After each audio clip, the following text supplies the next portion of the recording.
এটা দেখে হয়তো মনে হবে যে দুপুরের ব্লগ, কিন্তু না গাইজ, এটা সকালবেলা। হ্যাঁ, তো সকালবেলায় আমি ঘুম থেকে উঠেই বিছানাটা ঠিক করে নিই।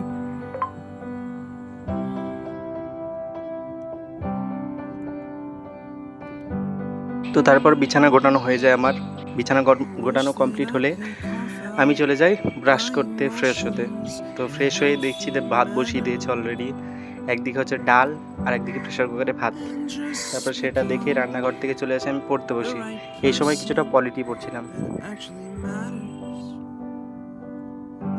তো তারপর পড়াশোনা কমপ্লিট হলেই আমি আমার লাঞ্চটা সেরে ফেলি। আজকে ছিল ভাত আর ডাল, আলু সেদ্ধ আর ডিমের অমলেট।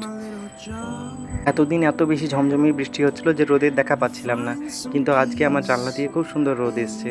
তো সেখানে একটু পড়তে বসেছিলাম খাওয়া দাওয়ার পর। কিন্তু এই রোদের আয়ু বেশিক্ষণ ছিল না, একটু পরেই আবার ঝমঝমিয়ে বৃষ্টি নেমেছিল। বৃষ্টির পর বিকেলবেলা একটু পড়াশোনা করে তারপরে বেরিয়ে পেলি সন্ধ্যের দিকে একটু বেরোতে বাইরে।